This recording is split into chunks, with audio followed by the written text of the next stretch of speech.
Sir గత 5 ఏళ్ల పరిపాలన చూసాం. కూటమి ప్రభుత్వం ఈ రోజున 100 రోజుల పరిపాలన అంటే ఆయన ప్రతిదీ కూడా చెప్పినట్టుగా ఆయన చెప్పిన సూపర్ 6 పథకాల్లో అన్నా క్యాంటీన్‌లని గాని, లేకపోతే వృద్ధాప్య పెన్షన్‌లని గాని ఒక్కొక్కటి చేసుకుంటూ వస్తున్నారు. రేపు దీపావళికి గ్యాస్ సిలిండర్లు కూడా ఇస్తామని సీఎం గారు ప్రకటించారు. సో, ఇలా జరుగుతున్న పరిపాలనని గత 5 ఏళ్లలో జగన్మోహన్ రెడ్డి గారు ఏదో నేను బటన్ నొక్కా అన్న పరిపాలనకి వ్యత్యాసం ఏం చెప్తారు అంటే ఒక కామన్ మ్యాన్‌గా మీరేం చెప్తారు సార్?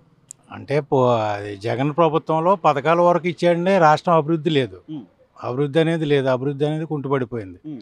తర్వాత పింఛన్లు ఇచ్చే దాంట్లో వాలంటీర్లని 2,50,000 మందిని వాలంటీర్లను పెట్టి ఇంటింటికి ఇచ్చారు.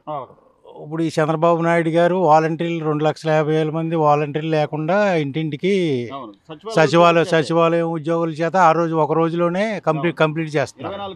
24 గంటల్లో కంప్లీట్ చేశారు. సో, అంటే ప్రభుత్వం పని చేయించగలిగిద్ది లేదా చేయించేవాడు ఉంటే ఎవరైనా ప్రభుత్వ ఉద్యోగులు పని చేస్తారు. పరిశ్రమలు తేవాలన్నా, ఉద్యోగ అవకాశాలన్నా, లేకపోతే పోలవరం కానీ లేదా అమరావతి కానీ ఇవన్నీ ఎందుకని సార్ గత ప్రభుత్వంలో ఎందుకు గత ప్రభుత్వంలో బీజేపీ తోటి బీజేపీకి మద్దతు ఇచ్చాడు కానీ పథకాల గురించి ఏ రోజుని అక్కడ చర్చించడం కానీ ఏమి లేదు.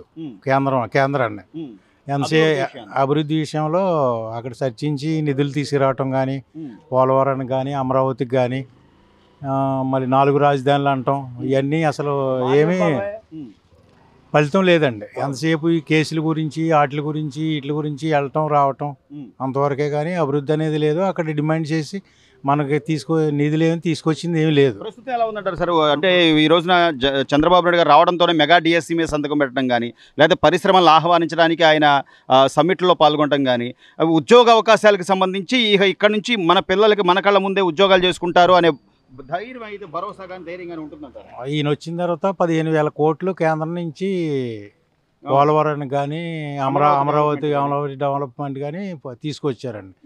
రోడ్ల అభివృద్ధి గురించి కానీ ఇంకా మొత్తం అన్ని బ్రిడ్జీలు కానీ ఫ్లైఓవర్లు కానీ ఇవన్నిటికి అక్కడికి మాట్లాడి రైల్వే జోన్ ఒకటి